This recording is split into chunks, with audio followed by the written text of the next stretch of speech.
अऊज़ु बिल्लाहि मिनश शैतानिर रजीम बिस्मिल्लाहिर रहमानिर रहीम। First year physics Karachi board science के तमाम स्टूडेंट्स को खुश आमदीद in the continuation of MCQs of your new book of physics. आज मैं आपके सामने आपकी बुक का चैप्टर नंबर 10 है जिसका नाम है DC सर्किट्स। इनके MCQs का सोल्यूशन लेकर हाजिर हुआ हूँ इस उम्मीद के साथ कि आप अपना वक्त ज़ाया नहीं कर रहे होंगे और आपकी तवज्जो अपने एग्ज़ाम पर होगी और आप एक कन्फाइंड एफर्ट कर रहे होंगे और तीनों सेक्शंस को कवर करने की कोशिश कर रहे होंगे।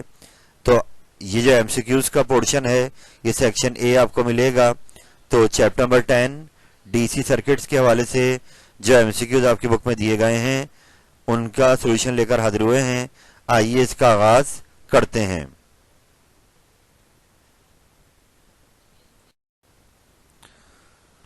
तो बेटा ये पहला MCQ आपके सामने आ रहा है चैप्टर नंबर 10 DC सर्किट्स के हवाले से। आइए इसको देखते हैं इस क्वेश्चन में क्या कहा जा रहा है।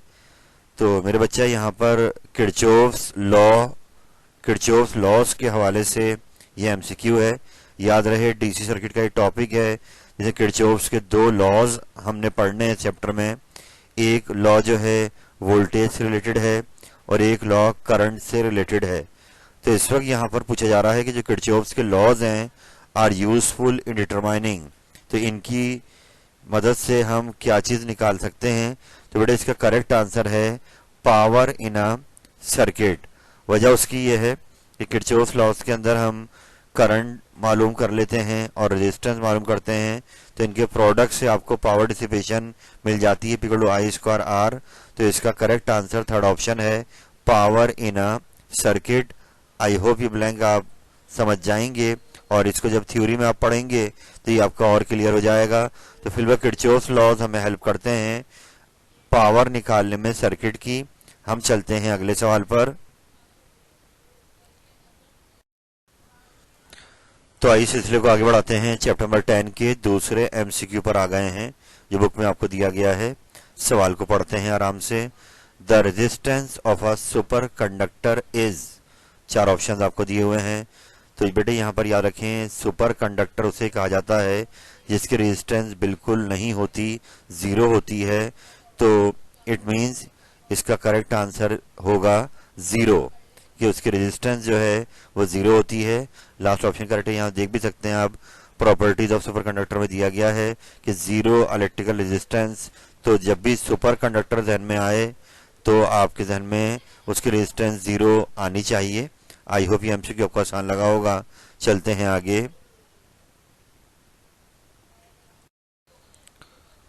बेटे ये अगला MCQ चैप्टर 10 का आपके सामने आ गया है। Reciprocal of resistance is called, बेटे इसका करेक्ट आंसर है कंडक्टेंस। ये रिलेशन है इस चैप्टर में दिया गया है कि रेजिस्टेंस को जब 1 से डिवाइड करते हैं तो कंडक्टेंस आपको मिल जाती है। तो इसको याद रखें आप कि reciprocal resistance is called conductance. I hope ये आपको आसान लगा होगा। चलते हैं आगे।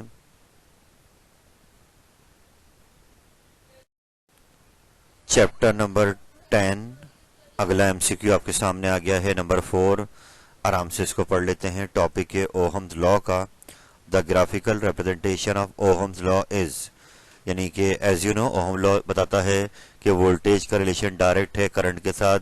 तो अब अगर आप वोल्टेज और करंट की तरह ग्राफ ड्रॉ करेंगे तो ये हमेशा आपको स्ट्रेट लाइन मिलेगा जस्ट लाइक दिस, कि वोल्टेज और करंट का जब ग्राफ बनाते हैं ओहम लॉ को वेरीफाई करने के लिए तो ये कैसा आएगा, स्ट्रेट लाइन आएगा। तो इसको याद रखना है। आई होप ये आपको आसान लगा होगा। Straight line is the correct answer. चलते हैं आगे। तो बेटा काम को आगे बढ़ाते हैं। चैप्टर 10 के नंबर 5 MCQ पर आ गए हैं और यहाँ पर एक रिलेशन पूछा जा रहा है potential difference of a wire and drift velocity of free electrons के हवाले से। तो बेटा ये टॉपिक है चैप्टर 10 के अंदर। आराम से इसको आप पढ़ेंगे थ्योरी में कि जब हम किसी वायर को एंड पर पोटेंशियल डिफरेंस अप्लाई करते हैं तो उसमें करंट बनना शुरू हो जाता है। तो अब यहाँ पर रिलेशन पूछा जा रहा है कि अगर पोटेंशियल डिफरेंस को हम डबल कर दें अपनी एक्चुअल वैल्यू से तो बताइए फ्री इलेक्ट्रॉन की ड्रिफ्ट वेलोसिटी पर क्या फ़र्क पड़ेगा। तो बेटे ये ड्रिफ्ट वेलोसिटी भी डबल हो जाएगी अगर आप वोल्टेज को बढ़ाते हैं। ये इस तरीके से है कि अगर इनिशियल आपके पास जो है वोल्टेज V है, फिर बाद में उसको आप डबल कर रहे हैं, तो आप ड्रिफ्ट वेलोसिटी का पहले जो है VD1 है और फिर बाद में मांगी जा रही है, तो ये रिलेशन है ड्रिफ्ट वेलोसिटी का करंट अपॉन n इलेक्ट्रॉन, और फिर ये आपके सामने A आ रहा है, A उस वायर का एरिया है। तो यहाँ पर I अगर हम ओहम लॉ से लगाते हैं कि हमें यहाँ पे वोल्टेज का रिलेशन देखना चाहिए, ड्रिफ्ट वेलोसिटी करंट की भी डायरेक्ट आ रही है, और अगर हम अरेंज कर लें ओहम लॉ से आई की तो V अपॉन आर, तो आई को रखा हमने V अपॉन आर, तो यहाँ पे आप देखें वो ये ड्रिफ्ट वेलोसिटी उसका ताल्लुक वोल्टेज से भी क्या है, डायरेक्ट है। तो अगर आप पोटेंशियल डिफरेंस को डबल करेंगे तो ड्रिफ्ट वेलोसिटी भी क्या हो जाएगी, डबल हो जाएगी।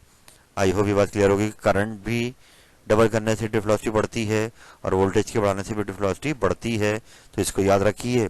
चलते हैं आगे।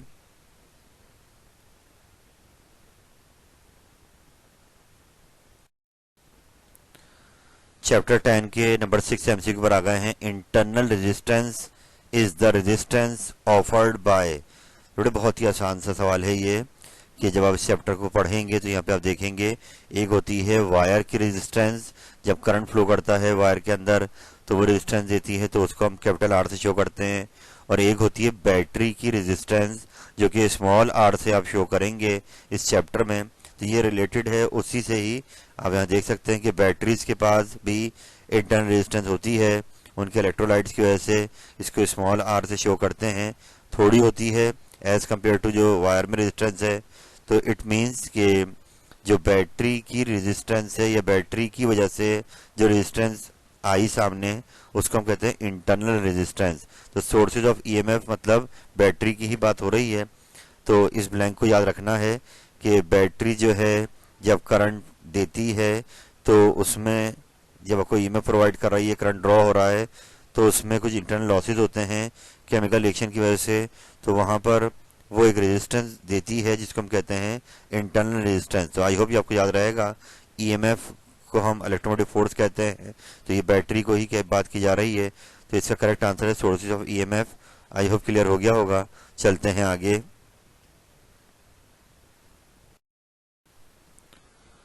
बड़े number 7 MCQ, power dissipation in a resistor के हवाले से बोला जा रहा है कि किस फॉर्मूले से हम इसको कैलकुलेट कर सकते हैं। तो याद रखना है मेरे बेटे कि जब आप बात करते हैं पावर डिसिपेशन की, तो अब ये दो होंगी, यानी कि या तो हीट के ज़रिए पावर का ज़ाया होना। तो ऐसा होता है जब अप्लायंसेस करंट देती हैं तो तार भी गर्म होता है और बैटरी भी गर्म होती है।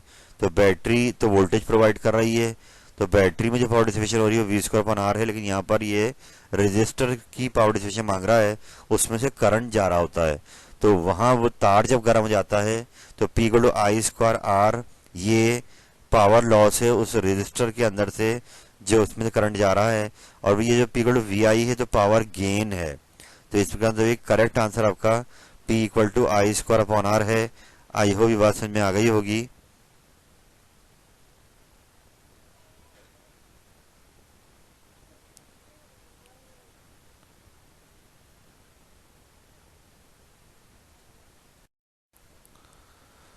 बड़े अगला सवाल आ गया है नंबर 8 आपके सामने कि what is a potentiometer primarily use for, यानी पोटेंशियोमीटर का इस्तेमाल किस लिए किया जाता है। इसका बहुत आसान सा जवाब है कि ये आपको ईएमएफ यानी कि वोल्टेज जो है कंपेयर भी करा सकता है और वोल्टेज मेजर भी करता है। तो करेक्ट आंसर में मेजरिंग के वाले से आ रहा है, तो पोटेंशियल डिफरेंस यानी वोल्टेज मेजर करने के लिए हम पोटेंशियोमीटर लगाते हैं। तो ये इसका करेक्ट आंसर है। अब यहाँ देख भी सकते हैं कि potentiometer device use to make very accurate voltage measurement, यानी कि वोल्टेज मेजर करने के लिए आप इस डिवाइस को यूज़ करते हैं। तो आई होप ब्लैंक आपको याद रह जाएगी कि पोटेंशियोमीटर का ताल्लुक है वोल्टेज मेजर करने से, ये डिवाइस वोल्टेज मेजर करती है। तो ये इसका करेक्ट आंसर है। चलते हैं आगे।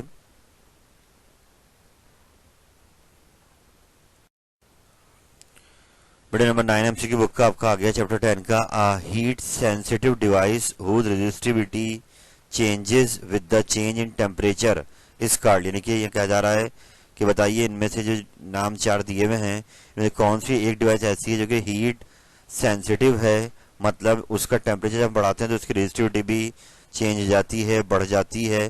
तो इसमें thermistor is the correct answer. Thermistor इस तरीके का होता है कि इलेक्ट्रिकल डिवाइस है ये, और ये टेम्परेचर वेरी होने के साथ साथ अपनी रेजिस्टिविटी को बढ़ाती है।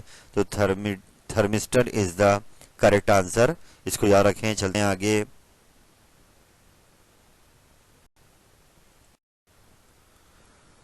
नंबर 10 एमसीक्यू चैप्टर 10 का आ चुका है और बहुत इंपॉर्टेंट एमसीक्यू मेरे बेटे। ये चैप्टर आप पढ़ेंगे तो यहाँ पर आपने रेजिस्टेंस का एक फॉर्मूला पढ़ना है जो बराबर होता है रॉ एल अपॉन ए के, जिसमें रॉ सिंबल है किसका, रेजिस्टिविटी का।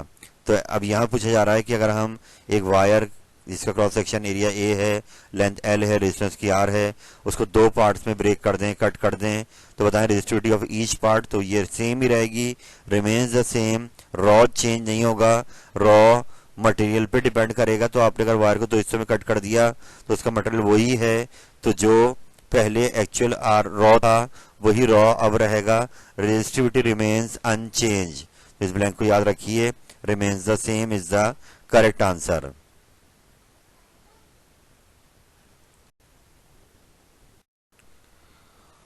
अल्हम्दुलिल्लाह रब्बिल आलमीन। अल्लाह ताला की दी हुई अता से मैंने आपके सामने आज आपकी first year new book physics के चैप्टर नंबर 10 डीसी सर्किट्स के एमसीक्यूज को सॉल्व कराया है, इस उम्मीद के साथ कि आप अपना वक्त ज़ाया नहीं कर रहे होंगे और आपकी तवज्जो आपकी बोर्ड एग्जाम पर होगी। इंशाल्लाह मैं इस प्लेटफॉर्म से आपके लिए बाकी तमाम चैप्टर्स के एमसीक्यूज भी अपलोड करूंगा और मेरी भरपूर कोशिश रहेगी कि इस कॉज में आपकी हेल्प की जाए और आपके बहुत शानदार बोर्ड एग्ज़ाम हो जाएं, आप अच्छे मार्क्स गेन करें। उसके लिए आप भी जिम्मेदारी फील करें और इनको बार बार रिफ्रेश करते रहें ताकि एग्ज़ाम में आपका सेक्शन ए अच्छा हो जाए। तो इस उम्मीद के साथ कि पैकेज आपके लिए बहुत कारआमद साबित होगा।